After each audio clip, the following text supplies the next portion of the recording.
Hello, everyone. Thanks for joining us. We're here today with Angie Wright, author of a new book titled Loving My Enemies and Other Outlandish Pursuits. Angie has always liked starting trouble, good trouble, as John Lewis called it. She was the founding pastor of beloved Community United Church of Christ in downtown Birmingham, Alabama, where she served for 16 years.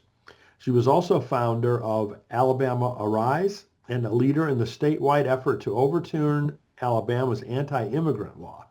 She served on the staff and boards of numerous local, regional, and national justice organizations, and she takes immeasurable joy in her splendid sons. Luke, a musician in Hillsborough, North Carolina, and Frank, who raises cows and lives in Costa Rica with his 8-year-old son, Kai. Now retired, Angie lives in Hillsborough and spends her time gardening, hanging out with family, and doing her part to stop the downfall of democracy. Amen. Angie is also an alum of our Writing for Your Life work. You can learn more at angelahopewright.com and rcwms.org, which is the Resource Center for Women in Ministry in the South. So Angie, thanks so much for joining us, and congratulations on all of your work. Thank you. I'm so glad to be here. Same here. So what else would you like people to know about you besides what I touched on there? An identical twin, Oh, wow. and that adds all kinds of spice to life. That's interesting. Yeah. So one of the things I mentioned in the intro is that you were founding pastor of a church, in Alabama. I mean, that had to be kind of an amazing and challenging experience. And I can't imagine that there were too many other founding female pastors around then. I don't remember any other founding pastors, and at the time we started the church in 2000. There weren't a lot of senior pastors. Yeah. It was and there weren't a lot of multiracial churches, and that might be even more Hmm. significant thing in a place like Birmingham that's still quite segregated. Hmm. It was important to me to create a faith community that was inclusive, was welcome of all people. We had tremendous diversity in terms of class and race. Maybe not as much as in terms of political persuasion, Hmm. Interesting. but it So was a really amazing, well, really sweet good for church. you. I mean, I'm sure there were a lot of roadblocks that got in the way and barriers that you had to overcome. So, for founding and doing that for 16 years is just really amazing. So, congratulations on that. Yeah, it was a joy. Good, good, good. So, what about the other work that you do or have done? You've been involved in a lot of great efforts. Yeah, I basically have always done kind of a combination of social justice and human service work. And I started out as a community organizer in Alabama Hmm. and really came into my faith through the work. Hmm. I think a lot of people come to social justice work through their faith, but I landed in a community organizing job with Greater Birmingham Ministries and saw all these folks doing amazing justice work. I had no idea that might be what Christianity was about. Hmm. Hmm. Even though I grew up in the South, but I had a pretty negative stereotype of the concerns that the church had. So that really brought me into wanting to do my social justice work and through with the grounding of faith. Good for you. Good for you. And so there was a mixture of housing work, racial justice work, um, all kinds of welfare reform, tax reform. The biggest work in the latter years was fighting Alabama's anti-immigrant law that Yeah. was passed Yeah. in 2011. Cool. Good for you. So let's talk about the book. Again, the title is Loving My Enemies and Other Outlandish Pursuits. So what drove you to write that book? I think it's a sense of mission. It was a message that was very important to me when I moved to Birmingham as a young woman and encountered um, the stories and the sort of living in the reflection of the civil rights movement, learning about Dr. King and Reverend Fred Shuttlesworth and John Lewis, and how they powered their social justice work with love. Mm. And I really never had heard of such a thing. And I was so enthralled with it, with the idea that love is the only thing that can drive out hate. I grew up in Atlanta with a father and grandmother who were quite racist, Mm. um, and also anti-Jewish and anti-gay. And so I was taught that other groups of people who weren't, like us, were less than and Mm. deserved less than. And from the time I was a very small child, I knew that that was wrong. Mm. I'm not sure how I knew that, but Mm. so really, I think when I was small, I would hear them say things that were very hostile to other groups of people. And, I was afraid when I was little to stand up and speak Sure. out. But I promised myself I would when I grew up. And so that's Wow. been kind of the motivating thing throughout my work and my ministry and in the writing of this book. And I think partly for me, in that telling of that story, from the very get-go, the personal and the political interweave. And I think maybe not as, maybe for most people, I'm not sure, but that's been a part of the book. The writing of the book was to follow this thread Mm-hmm. through the personal relationships as well as through the social justice work I've done. And, to find a way to not hate the haters in the course of doing my work, to find a way to make peace with betrayals that were happening in my personal life Mm. and not just carry around rage and anger, which I found to be Mm. very paralyzing. Mm-hmm. So Mm-hmm. another motivation for me in writing the book is that people often ask me, how did you do social justice work?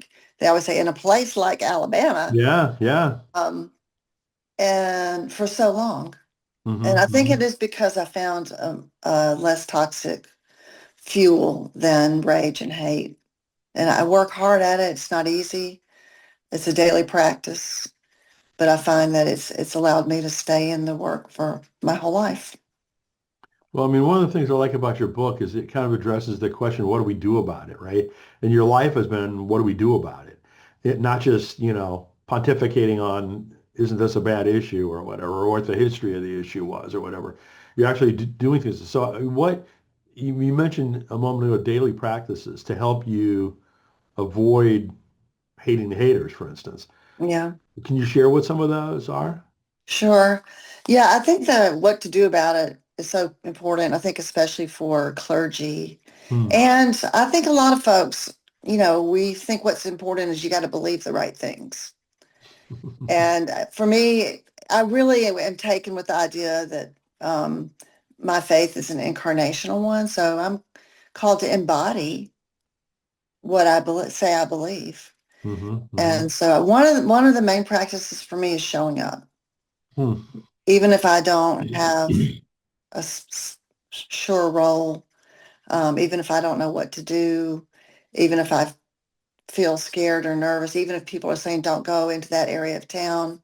I Hmm. think just the practice of showing up, being present, um, taking the lead of other folks who are maybe more directly affected by an issue.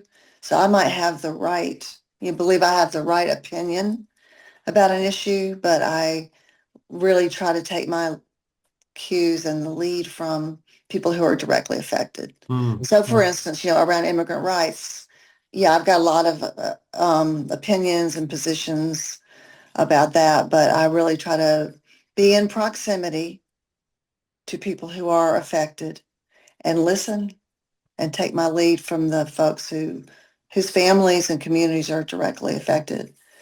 Um, on the hating the haters, I think I just really try to pay attention to what's happening in my body. Hmm. And when I see a headline or hear some news and feel that, you know, I'm very aware of this sort of toxic feeling.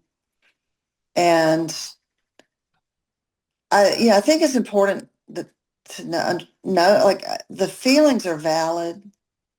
There's good reasons to be angry. There are good reasons to be outraged. But I just try to, when I feel like there, try to take a deep breath and try to release it. Really literally. I think I'd even do something with my hands without being aware of it, but Hmm. try to release it. And I think it's super important not to confuse that with saying, I'm not saying we should ignore what's going on. I think it's urgent that we name Yeah. it when people are being harmed and when wrong is being done. Um, and I think when someone is doing harm, they should be held accountable and so forth. But for me to keep moving forward in a very productive way, I just try to do that kind of breath practice. And I Hmm. try to, I can't always. I try to look for the humanity in the other person. And I think often lately about John Lewis described that when he was being beaten savagely by Klan members on the Edmund Pettus Bridge or at the Anniston bus station or the many places where white supremacists and Klans members beat him, his practice was to look people in the eye. Hmm. And his hope was that they would see his humanity, which they'd been taught he didn't have, and also that he would call forth their humanity. He would So what? I am no John Lewis, Oh. but I think it's a worthy thing to attempt. So in recent months, I live in North Carolina now, and the Border Patrol and ICE did one of their kind of invasions into a couple of cities where I live. And so I tried to show up, as is Hmm. my practice. Hmm. And there were some agents that had swooped in and there was a man selling flowers on the side of the road. And he fled into the woods and they were hunting him literally with Hmm. their machine guns. There were six of them.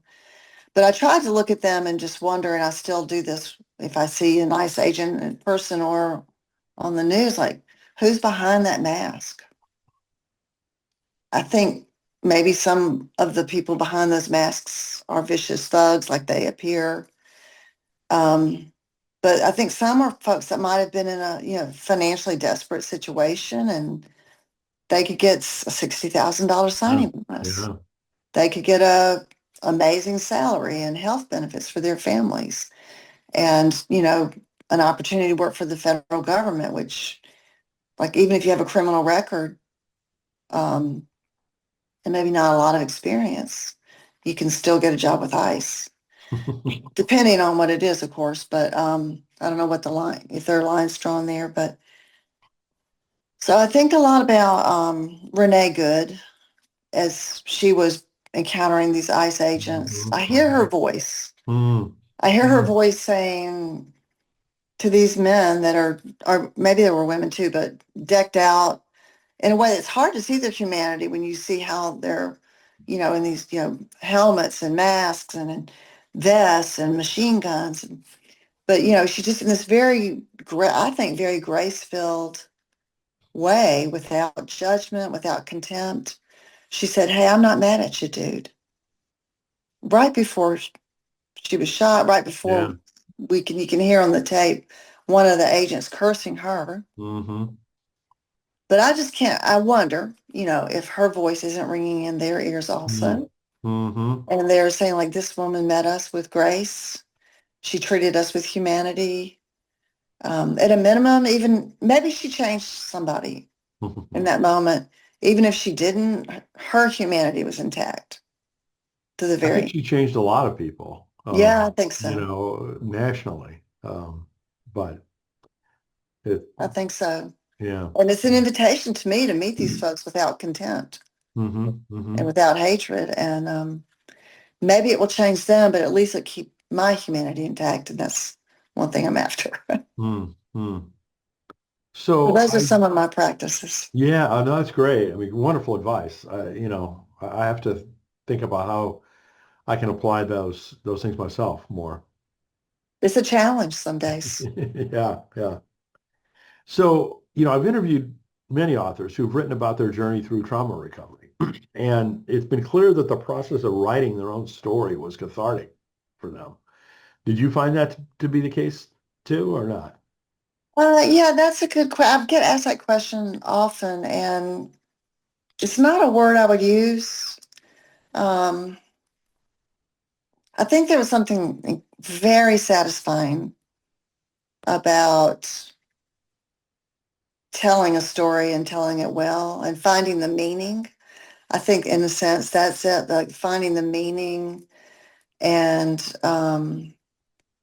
in my story Mm-hmm, and mm-hmm. pursuing, following this one thread. Like you can tell your own story in a lot of different ways.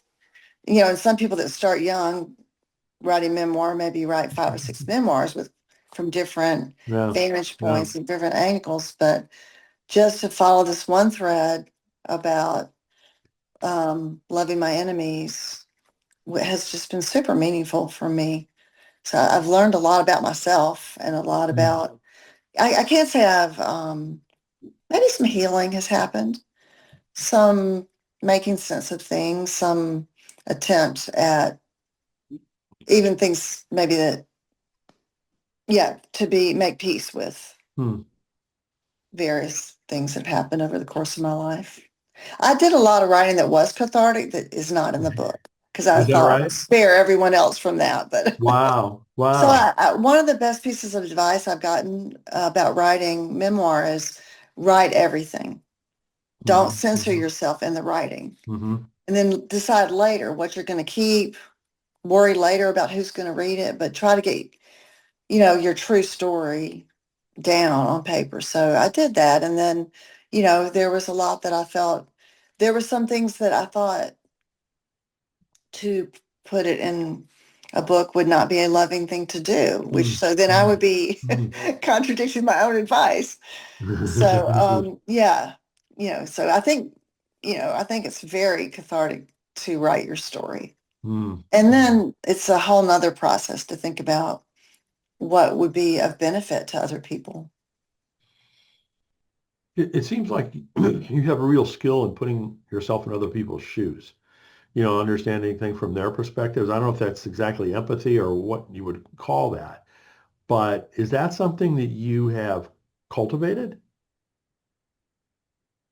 I think that might be somewhat natural from being a twin. Huh, really? Interesting. Kind of in somebody else's skin from the time you're in the womb. Um, I think maybe it was something that I come by naturally, but Hmm. also, it's a skill or an approach you develop as a minister when you're doing a lot of counseling and um, Yeah, I'm sure, kind of in the broader environment around you when you were a pastor, especially in the early days of starting a new church like that. I mean, you had to bump up against a lot of negativity yeah, in various forms. yeah. So what was that like? And, what did you learn from that? As a clergy, I mean, as a woman, are Yeah, you asking her? yeah, yeah. Uh-huh. So, I mean, I was lucky to be part of a denomination where it wasn't an issue. Okay, that So helps. I was part of the United Church of Sure. Christ. That made, I didn't have to fight that fight within my denomination. And Uh-huh. even the first church I served was a little rural white church in a very conservative county that was a UCC church, but they had had a woman pastor in the 50s. Wow. And the older people still remembered her and they loved her.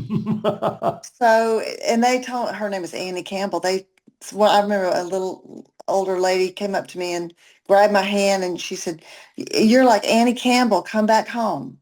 Wow. So I really got a pass. I was Huh. really accepted, I think, pretty easily. Now, I think there was some men in the congregation would challenge my authority on certain issues. Hmm. Hmm. But that's always true. What I saw was, um, I can remember being in a community meeting, and the the men in the room looking all over for a male clergy to lead the prayer. And they knew I was clergy, so I think it just didn't quite work for them that she's a woman and a minister. It just didn't quite compute. Wow. Well, But did I you? didn't really experience that as a primary obstacle in my work. Good, good. Yeah, Well, I think that that's changed a lot too since you first started. I mean, my right. perception at least. Nothing of this is universal. I mean, it's more accepted other places than others, but I think in general it's more accepted. It seems like it. So the book was published by the Resource Center for Women in Ministry in the South, which I mentioned earlier. Can you tell us about that organization? The Resource Center is in Durham, North Carolina, and it's been in existence 40 something years. Um, it is an organization that lives up, um, does uh, a lot of programming on spirituality, social justice, and the arts. Okay. So they publish a book or two a year Okay. and do a lot of, they have a Black women's quilting project that they really lift up um, the role of Black women quilters in the South. They have a homegrown preaching festival where women from around North Carolina and farther come together, clergy women come together and um, learn from one another. And it's a really wonderful organization, really builds a lot of community across race and class and Hmm. among women, much broader than clergy. Women in ministry, meaning women serving in the community from Mhm. a faith perspective. So as a publisher, do they play a role similar to, a larger publisher, or how did that work for you? They were great. I feel like I had the best of both worlds. They have a wonderful editorial team. Hmm. They have a lot of experience. They've got a great printer. They've got a great editors, copy editors, design people. Not, and so I felt like I got just a tremendous amount of support in the actual sort of creation of the book. Good. Um, they were really clear with me that their marketing um, reach is not huge, but that they would do all they can. And they've been Mhm. just amazing Mhm. support Well, I for mean, most me. publishing houses rely on the author to do most of the marketing, for their books. I mean, Yeah, I've heard Mhm. that. And then I also, I was glad that I didn't have to fight with them about the title. I didn't have to fight with them about the cover because you hear about Yeah, writers with the bigger houses that yeah. they don't get the title they Yeah. wanted or they hate the cover of their own book. It's hard to get out and market a Yeah. book that you don't like the cover of. And And yours, looks very professional, and yeah, very nice. It doesn't look like something that was, schlock or anything like that. I mean, right. the whole, the inside, the outside, and the layout, and everything is, just as good as any others. Yeah, I feel proud to hold it when I'm, doing a book talk or Sure. yeah. The cover is a photo that I took in Mexico. And it really caught me because, there is no predator or prey. It's one of the first Bible verses. I didn't go to church growing up. So one of the first times I really looked into the Bible was Isaiah and talking about the wolf lying down with the lamb and the no longer predator or prey. And so when I saw those dog and chickens just chilling together on the front porch in Mexico. Yeah, I was like, wow, it's that's great. amazing. It's an amazing picture. But It looks like the something is peaceable, contrived, right? I mean, some people think it's AI, but it's not. So what would you like for readers to most take away from the book? I think mostly that it is a life well lived and a pursuit worthy of following to seek justice, practice mercy, um, and keep showing up for people who are vulnerable and being harmed, and that it's the richest life imaginable. And there's some costs. You know, I had to pay some costs. My family split in half over the kind of work that I did over the course of my father's life. And I didn't know that. I didn't know what the cost would be, but I can say that there's also, another quote from Isaiah is that if you um, care for the least of these, essentially, that you will be like a well-watered garden whose waters never fail. Mm, And that has been true for me. good for you. So I Good for hope you. that the book is an invitation into a deeper engagement with justice and mercy, or the pursuits of justice and mercy. Well, I'm sure it will be, and I really hope that it gets a lot of attention's not the right word, but adoption maybe is the right word. So, I know you're in the middle of launching a great new book, but I mean, are there any future books or other projects that you've kind of got in mind that you're at least ready to talk about, or I don't think so. no? I'm really interested in, doing public speaking about the book because I think I'm finding that it's really striking a chord. I'm finding that people want to tell their stories of what they grew up with in terms Mm, of what they were told about other groups of people and mm, how they have learned it another way. And but also that people are really struggling with that hate that's mm, out in the world right now and that they're feeling. mhm, mhm. And so that's really where my energy is to you let the book be a spark for some conversations that it seems like a lot of folks really need to have. That's good. Good for you. I mean, I think that that's a great strategy, to kind of have a book in some sense as a lead into, the kinds of conversations that you're describing. Well, I remember taking the class from you about doing social media Yeah. as an author, and I vividly remember what really struck a chord with me was you saying, like, do you have a sense of mission about your work? Because if you have a sense of mission, then you can reach so many people Yeah. with social media as well as just a book. So I do. I have a sense of mission about it. You can And that, tell. You can tell. And that's the whole thing. It's like, okay, why are we doing this, right? Because I right, mean, to do a book or, what you've done involves a tremendous amount of work. So why, right? What's the purpose, as you right, said? And that's probably the most important question, I think, for a person to ask themselves, whether it's a book or, almost any other endeavor, right. what's your purpose with this? What are you Yeah. trying to achieve? Think about that and Hmm. then go after it, which you've done. So lots of congratulations and plaudits, to you for following through so well on that and sticking at it. Thank you so much. So again, the title of the book is Loving My Enemies and Other Outlandish Pursuits. Check out Angie's website, Angela Hope Wright, WRIGHT.com. And as mentioned before, RCWMS, Resource Center for Women in Ministry in the South.org, rcwms.org. Angie, thanks so much for joining us. Thank you, Brian. I really enjoyed it.